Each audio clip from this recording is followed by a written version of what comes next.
My name's Andy. I'm a travel filmmaker from Manchester, England, and in this series I'm going to be solo backpacking around Israel. Israel is a country often overlooked as a travel destination due to its conflicts and how the country is perceived by the Western world. The holy city of Jerusalem under fire, images like these coming in from Israel all day. I'm thinking that probably shouldn't cross that point there. Israel is a country of immense natural beauty, from Mediterranean beaches and desert oasis to ancient ruins, sacred sites and world-class culture. There are so many reasons to visit this amazing country, and in this series I'm going to show you why you should consider adding Israel and Palestine to your bucket list.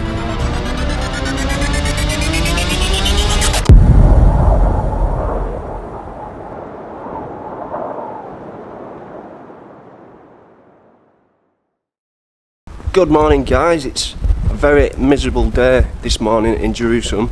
The time is currently 6:30 AM and I'm heading to Abraham Hostels to join a tour because today I'm heading north of the separation wall and going visiting the West Bank and seeing what life is like in Palestine. Palestine is a small area of land that has played a major role throughout the history of the Middle East. Arab people who live within the territory are known as Palestinians, and they have a strong desire to create an independent state in a region considered sacred to many. Much of this Holy Land is now considered present-day Israel, and many conflicts have been fought over the rights to the land. Today, Palestine includes the West Bank, an area that divides Israel from Jordan and the Gaza Strip bordering Egypt. Control of the region is a developing situation, and many Israelis have claimed territory within the West Bank. Over 130 countries around the world agree that Palestine is a free and independent state, but Israel and others see things differently.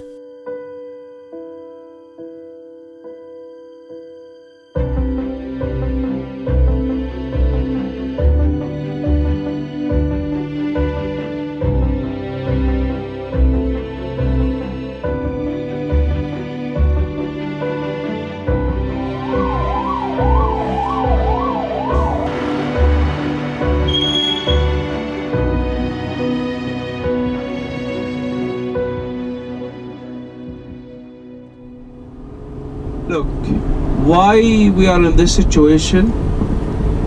You wanna hear? Yeah. Are you recording me? Yeah. Are you a spy? I deny everything I said. Can't prove anything. Are you a journalist? No. What do you do? YouTube. Okay.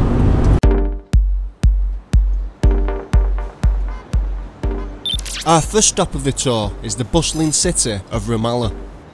Ramallah was part of the West Bank territory taken by Arab forces in the first of the Arab-Israeli wars in 1948. Another war, the Six-Day War in 1967, Ramallah was under Israeli control as part of the occupied West Bank until the Palestinian Authority took control. Today, Ramallah is a vibrant city with a huge number of coffee shops, markets and street food, and the city is the West Bank's economic centre.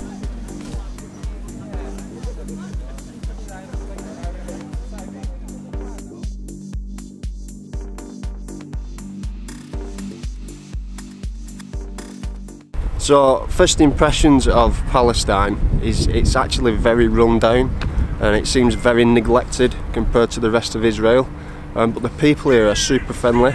We've just had a beautiful Palestinian lunch which was quite delicious. Now I've actually joined a tour today. We've just visited the city of Ramallah, which is a bustling city full of life, full of markets and stuff like that, but it's a place where tourists don't usually go. In Israel they have a wall that separates Israel and Palestine due to conflict and stuff like that. I'm not going to go into the politics in this video. In 2002, Israel began to build the separation wall in the occupied West Bank.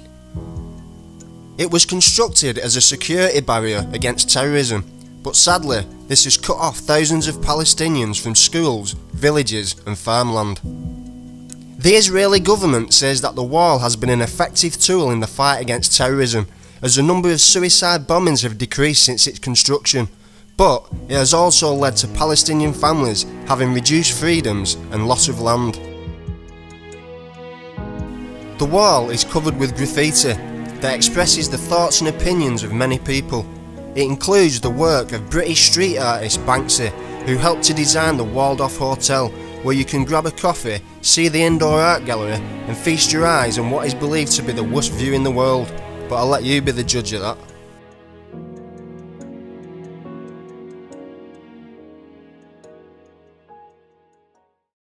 We're just about to head to Bethlehem to see the Church of the Nativity. I actually went there on Christmas Day. It was absolute chaos, so I've decided to actually go back and experience it when it's a bit quieter. In the Judean hills, 5 miles south of Jerusalem, is the little town of Bethlehem. This small town attracts millions of pilgrims every year because of its description in the New Testament as Jesus Christ's birthplace. Would you like to hear the difference between the Christian and the Muslim? Okay. Yes? Yes or no? Yeah. I drink the whiskey, he doesn't. The Christians are taller than the Muslim.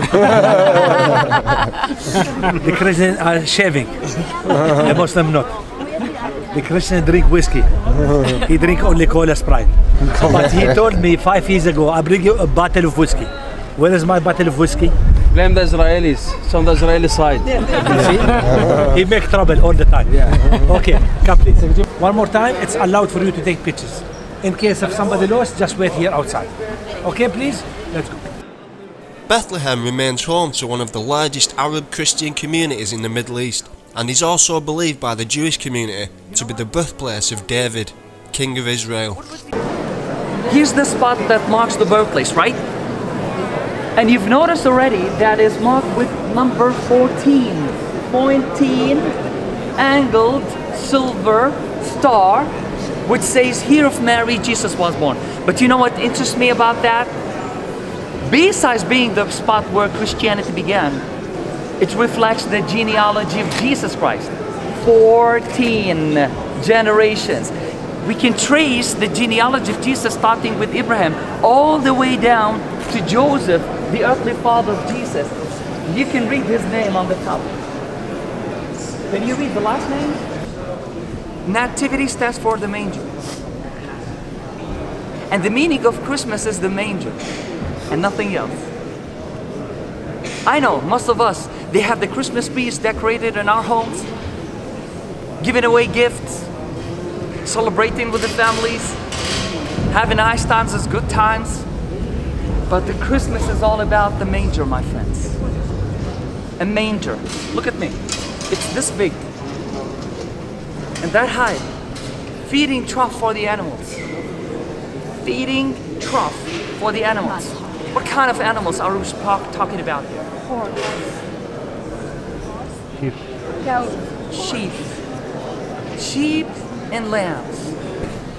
بشم آبو وبر روحو قاديشو حدا له شريومي نتقا داش شمود تيث ملكوتو نيوي سبيون أي كانوا بشماي أوبرعو هبلان لحمو سمكولان يومونو وشكولان حوبان وحتوهان أي كانوا دفعلان شباق الحايوبان لو تعلن سيونو إيدو فاسولان من بيش المتود وخوين ملكوتو حايلو تشبحتو العولم علمين أمين. Alright, you can leave your bags in the bus or bring them with you. We're now at the roads of old Jericho.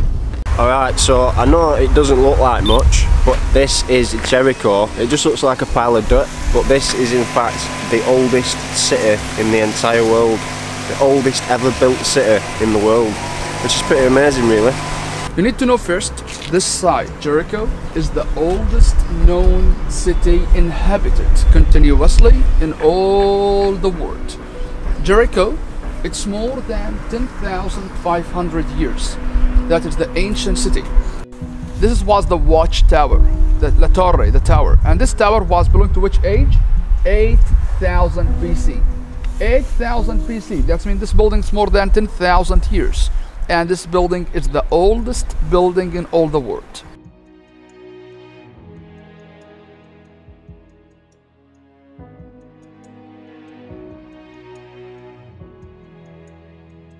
Jericho is actually controlled by the Palestinians, and I've just learnt a very fun fact actually, that if the Palestinian people actually want to go to Gaza from Palestine, they actually have to get a bus to Jordan, then fly to Egypt and then enter Gaza that way, rather than just going straight through the country, which is an absolute mission, right?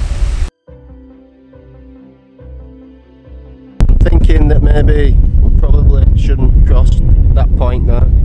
There's still landmines because it's still Israeli controlled, and there was actually once a big battle here, so landmines.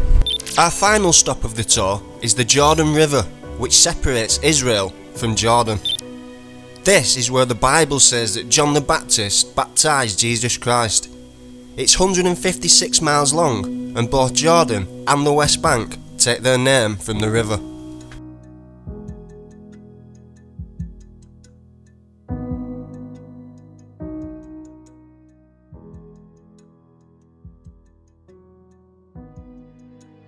That evening, I headed back to Jerusalem to see the City of David night show, which is an amazing light show demonstrating the history of Jerusalem. Wow! Gids, wie gaat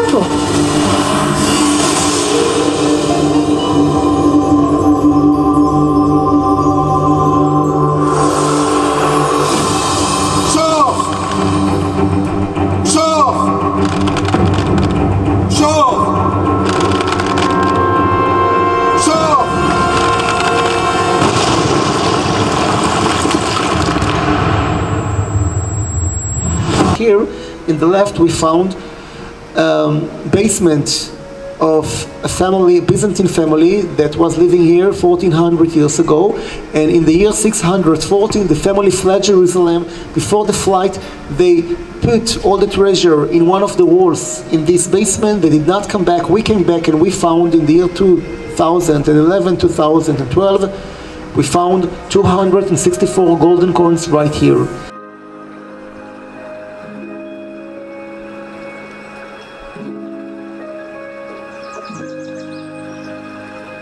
The show lasts for about an hour, so I headed back to the hostel and came to terms with the fact that after 4 weeks travelling in this amazing country, it was almost time to be heading home.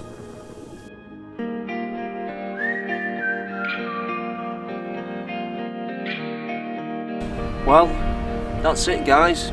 My time in the Holy Land is coming to an end. I can't help but feel a little bit of sadness in my heart. I've been here for so long that it kind of feels like home now. Israel has broken me mentally, it's broken me physically. Tel Aviv, to the desert, to here in Jerusalem, there's just a magical feeling about this place. And I know I've mentioned this before, and I'm going to mention it again. What we see on the news and in the media back in the West, it's a total distortion of reality here. The people are so friendly, they're so loving, they're so welcoming, and it's definitely a special place. But you know what guys, as the saying goes, the rest is history.